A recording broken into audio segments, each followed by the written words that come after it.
बार बार बोला कि शब्द गुरु सुरत धुन चेला, मिले परस्पर भया अकेला।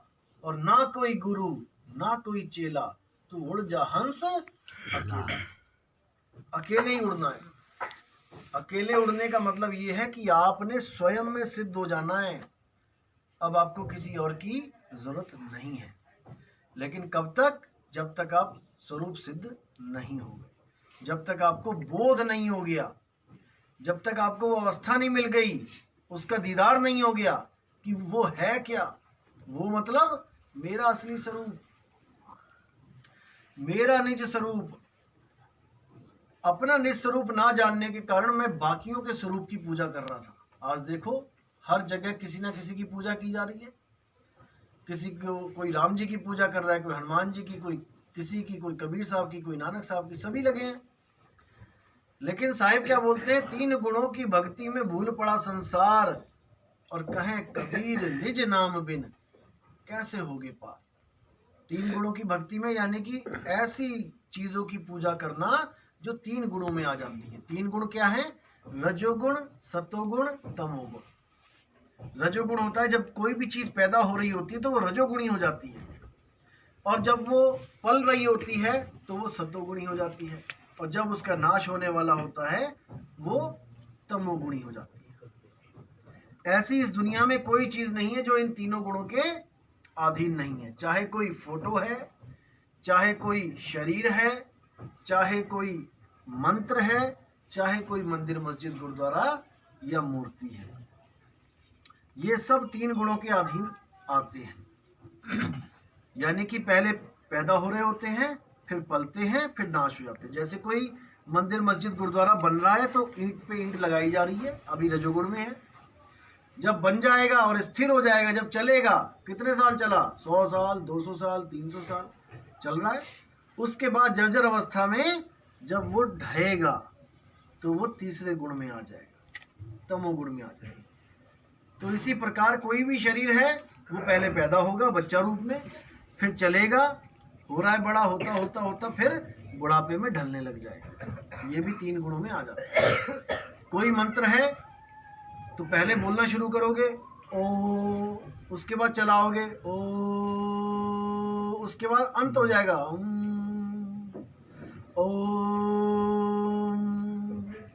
ये 3 गुणों में आ गया। जो पैदा हुआ, चला और अंत हो गया, ये 3 गुणों में आ गया। अब असली नाम कौन सा है परमात्मा का, जिसका कभी अंत नहीं होता, जिसके लिए बोला कि तू बेअंत है। ऐसा कौन सा नाम है जो बेअंत है? उसको जानना है। इन नामों से मुक्ति नहीं होगी जो 3 गुणों के अधीन आ जाते हैं। कोई भी नाम है, कबीर नाम ले लो, कबीर खत्म हो गया, राम खत्म हो गया, कृष्ण खत्म हो गया, सारे नाम खत्म हो जाएंगे। लेकिन वो नाम कौन सा है जिसकी महिमा कोई गा ही नहीं पाया आज तक, जिसको अनंत बोला गया कि तेरी महिमा अनंत है। वो नाम अनंत है। आद सच जुगाद सच, है भी सच, नानक होसी भी सच।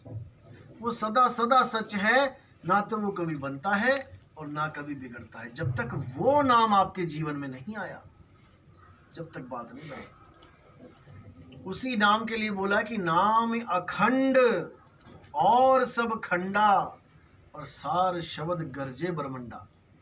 वो नाम अखंड है, वो नाम कभी टूटता नहीं है, वो लगातार चल रहा है, लगातार। नाम अखंड और सब खंडा, बाकी सब चीजें टूट जाती हैं क्योंकि त्रिगुणी में है। ये 3 गुणों में है। संसार पैदा हो रहा है, चल रहा है, एक दिन अंत हो जाएगा। तो जो भी चीज 3 गुणों में है उसके साथ आपका कल्याण नहीं हो सकता। आपकी मुक्ति तब होगी, जन्म मरण से मुक्ति तब होगी जब आप उस अनंत अखंड अडोल अबोल नाम को जान पाओगे, जो केवल भेदी गुरु के द्वारा प्राप्त हो सकता है। वो किसी ग्रंथों में नहीं लिखा जा सकता, वो बोला नहीं जा सकता, वो पढ़ा नहीं जा सकता, वो इन कानों से सुना नहीं जा सकता। वो मंत्र ऐसा है, वो नाम ऐसा है जो बिना बोले दिया जाता है। यानी कोई वो जाप नहीं है कि उसको आप जपोगे, या उसको कोई कान से सुनोगे, मैं कुछ बताऊंगा तो उसको कान से सुनोगे आप, मैं बोल के बताऊंगा वो नाम कैसा होता है कान से सुनोगे, ऐसा नहीं है। नानक साहब कहते हैं अखा वाजो वेखना बिन कन्ना सुनना, पैरा वाजो चलना बिन हत्था करना, जीवा वाजो बोलना यू जीवित मरना, नानक हुक्म पछाण के तो जा खसमे न मिलना। यानी उस हुक्म को पहचान के, उस अखंड नाद को पहचान के उस मालिक में हमने मिल जाना है। और उसका नाम बोलने में, लिखने में, पढ़ने में, सुनने में, देखने में नहीं आता। वो नाम ऐसा है। उसी नाम की महिमा सब संतों ने गाई है। गरीबदास जी क्या, दरिया साहब क्या, भीखा साहब क्या, जितने भी संत, गरीबदास, धर्मदास, रविदास जी महाराज, मीराबाई, कबीर साहब, जितने भी संत हुए हैं सबने उसी नाम की महिमा गाई है। वही नाम आज हम लोग प्रचार कर रहे हैं YouTube चैनल कहत कबीर सुनो भाई साधो पे। आप इसको देख भी सकते हैं, इसको समझ भी सकते हैं, और कोई दिक्कत आती है तो आप पूछ भी सकते हैं। तो मुद्दा यही था कि बिना गुरु के ना तो ज्ञान हो सकता है और ना ही मुक्ति हो सकती है। कहते गुरु बिन पढ़े जो वेद पुराणा, और सार न जाने रहे अज्ञान। बिना गुरु के आप वेद पुराण पढ़ लो, पढ़ तो लोगे, पढ़ना आता है इसलिए पढ़ लोगे, लेकिन भेद क्या छुपे हैं उसमें वो नहीं पकड़ पाओगे। उसको जानने के लिए किसी ना किसी भेदी गुरु की आवश्यकता होनी ही होनी पड़ेगी। तो बार बार यही समझाया सब संतों ने कि इससे पहले कि मौत आ जाए, इससे पहले कि तुम्हें ये चोला छोड़ना पड़े, जो आज तुम्हें लग रहा है कि तुम बहुत खुश हो, क्यों? इसलिए क्योंकि कोई बीमारी नहीं है, कोई प्रॉब्लम नहीं है शरीर में। हल्का सा पेट दर्द हुआ, हल्का सा कोई छाला हो गया, दाना हो गया, डॉक्टर के पास दिखाने गए और वो क्या कहता है, भैया टेस्ट करा लो, पता लगा कैंसर की 4थी स्टेज है। तब ये जितना भी खाना पीना, ये जितना भी मौज मस्ती है, ये सब फीकी लगने लग जाएगी। तुम्हें चैन नहीं आएगा, रात भर रोओगे, तड़पोगे, परमात्मा से अरदास करोगे मुझे बचा लो, मुझे बचा लो, लेकिन तुम्हारी अरदास ही गलत होगी, क्योंकि ये शरीर आज तक किसी का बचा नहीं है। हम लोग अरदास ही गलत करते हैं कि हे भगवान मुझे बचा लो, हे भगवान मुझे बचा लो। असल में हम किसको बचाना चाहते हैं? अपने शरीर को। हम अपने शरीर के लिए अरदास करते हैं भगवान से, यहीं पे हम धोखा खा जाते हैं। हम गलत, हमारी डिमांड ही गलत है। परमात्मा तो बहुत कुछ देना चाहता है, लेकिन हम मांग वो रहे हैं जो असंभव है। हम मांगते हैं हमारा शरीर हमेशा जीवित रहे, भगवान जी बचाए लो। अब ये जो बचाए लो शब्द है, ये हम शरीर के लिए यूज कर रहे हैं कि मेरा कैंसर ठीक करा दो, मैं हमेशा सही रहूं, स्वस्थ रहूं, जीवित रहूं। कब तक? अरे यहाँ बड़े बड़े देवी देवता आके चले गए तो तुम्हारी क्या हैसियत है? तुम्हें भी जाना पड़ेगा। इससे पहले कि तुम्हारी मौत आए, जो आनी ही है, तुम अपना इंतजाम पहले से करके रख लो भाई। नहीं तो ना तो कोई माँ साथ देने वाली है, ना कोई बेटी, ना कोई बेटा, ना कोई पति, ना कोई बीवी, कोई साथ नहीं देगा। दूर खड़े होके रो भले लेंगे, तुम्हारे ऑपरेशन के लिए पैसे भले दे देंगे, लेकिन तुम्हें सहारा नहीं दे सकते अंत समय में। सहारा केवल एक नाम का होता है। कलयुग में एक नाम है आधारा, और सिमर सिमर नर उतरो पारा। उस नाम की इतनी बड़ी ताकत होती है कि वो नाम जब आपके साथ अटैच होगा, जब आप उस नाम को जानोगे, तो इतना आनंद आ जाएगा आपके अंदर कि आप उसी वक्त सरेंडर कर दोगे कि अगर यही मौत है तो मैं इसको स्वीकार करती हूँ, अगर यही मृत्यु है तो मैं इसको स्वीकार करता हूँ, ये अवस्था मेरी सदा बनी रहे। और वो अवस्था क्या होती है? शरीर को खाली कर देते हो आप, लोगों के लिए मर जाते हो, लेकिन तुम अमर हो जाते हो। इसी के लिए साहिब ने बोला कि लो चुंबक की प्रीत ज्यों लोह को लेती उठाए, और ऐसा शब्द कबीर का इस काल से लेते छुड़ाए। मृत्यु से छुड़ा लेगा तुम्हें, मृत्यु से सदा सदा के लिए मुक्त कर देगा। जिस मरने से जग डरे मेरे मन आनंद, और मरने पर ही पाइए पूर्ण परमानंद। हमें मरने की असल विधि नहीं पता। अगर हमें कोई भी कार्य है, अगर उसकी सही विधि ना पता हो तो वो हमेशा हानि ही पहुंचाता है। जैसे कार चलाने में कितना आनंद आता है, देखा होगा अपने टीवी में हीरो हीरोइन कितने बढ़िया कार चला रहे हैं, कितना आनंद ले रहे हैं, लेकिन वो आनंद क्यों ले पा रहे हैं? क्योंकि उन्हें कार चलानी आती है। तुम्हारे पास 50 लाख की कार है और तुम्हें कार चलानी नहीं आती, और तुमने ऑन करके एक्सीलेटर पे पैर धर दिया और भाग रहे हो और एक्सीडेंट वाली हालत हो गई है, वो 50 लाख की कार में भी तुम्हारी हालत ऐसी हो जाएगी मरने वाली। वो आनंद की जगह तुम्हें महादुख दे के जाएगी। क्यों? क्योंकि तुम्हें विधि नहीं पता। केवल तुम्हें विधि नहीं पता। अगर तुम्हें विधि पता है, वही कार तुम्हें दुख की जगह सुख देने लग जाएगी। कोई मोटरसाइकिल तुम्हें चलानी आती है तो वो तुम्हें आनंद देगी, नहीं आती है तो टांग तुड़वा के हॉस्पिटल में भर्ती हो जाओगे।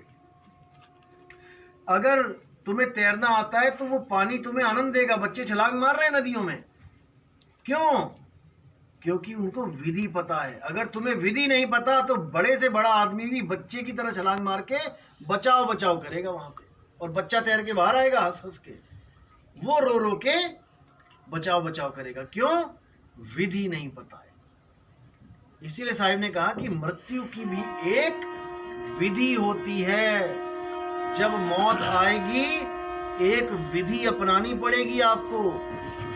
अगर वो विधि आपने अपना ली तो मौत इतनी हसीन हो जाएगी कि आप सोच भी नहीं सकते। जिस मरने से जग डरे मेरे मन आनंद, मरने पर ही पाइए पूर्ण परमानंद। मरता मरता जग मुआ और मरना जाने ना कोई। मरना जाने ना कोई यानी कार चलानी जाने ना कोई, बाइक चलाना जाने ना कोई, जानना है इसको। तैरना जाने ना कोई, जानना है। मरता मरता जगमुआ, मरना जाने ना कोई यानी मरना कैसे है, ये है असली चीज। मरना कैसे है? अगर आप सही से मर गए तब समझ लेना कि आपको दोबारा मरना नहीं पड़ेगा। ऐसी मरनी जो मरे बहुर न मरना होई।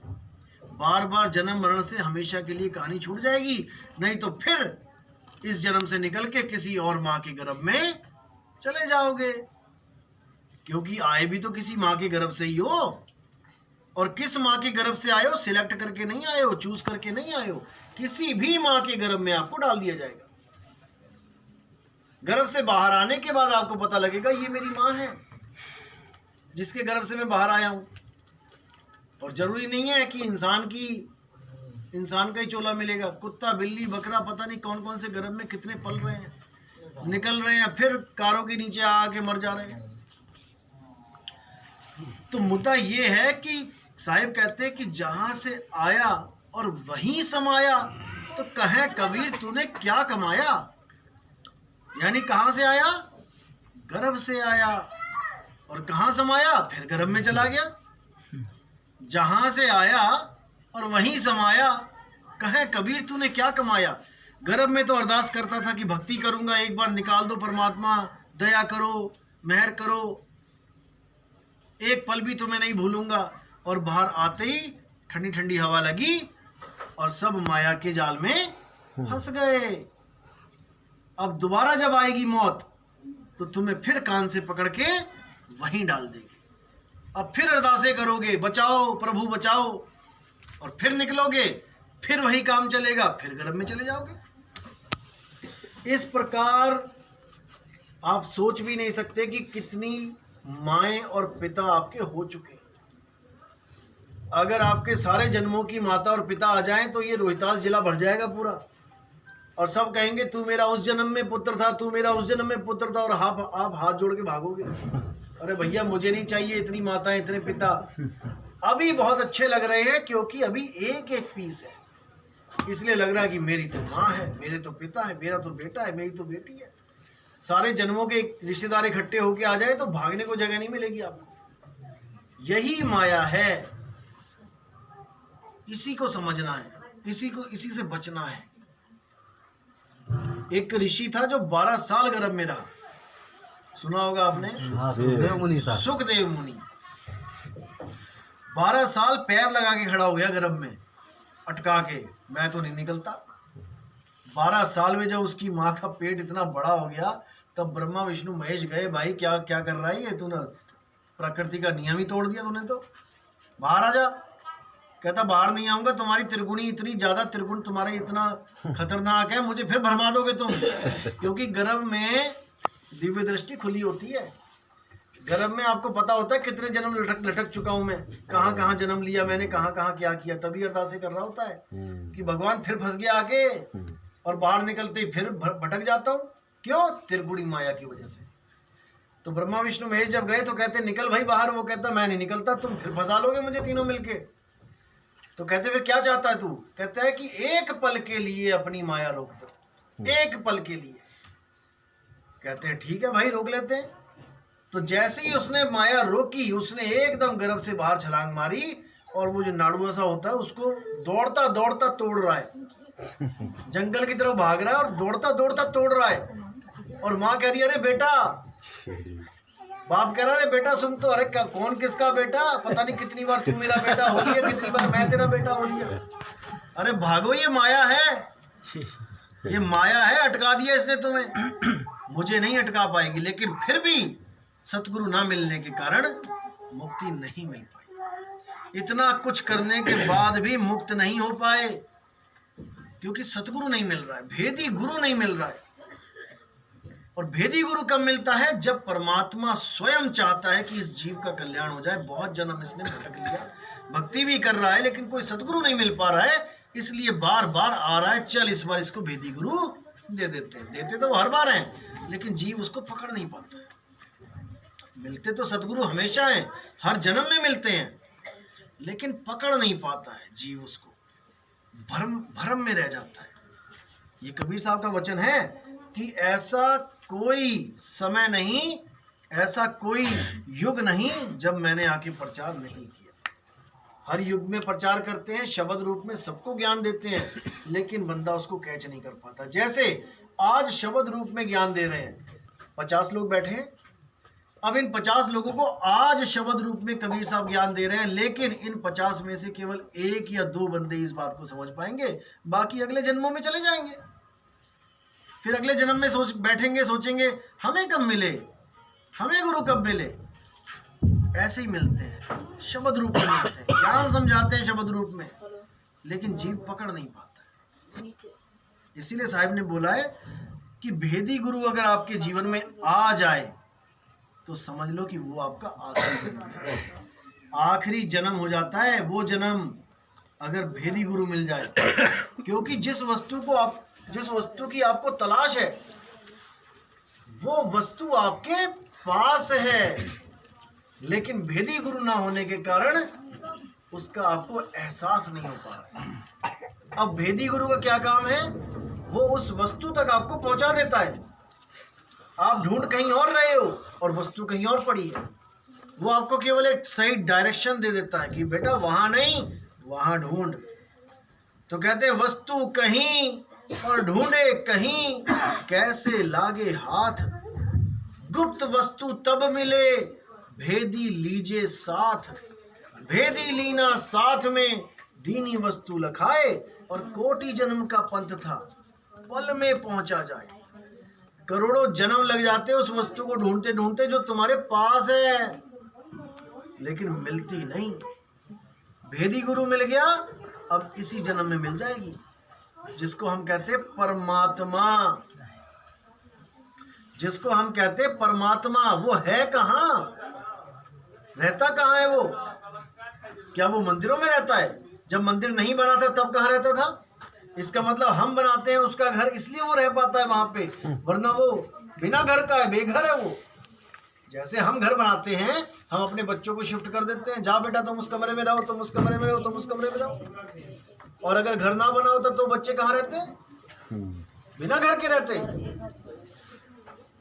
हमने ये सोच लिया कि हम परमात्मा का घर बनाते हैं तो वो उसमें रहता है, ऐसा नहीं है। लाइट आ गई है ना। तो साहिब क्या कहते हैं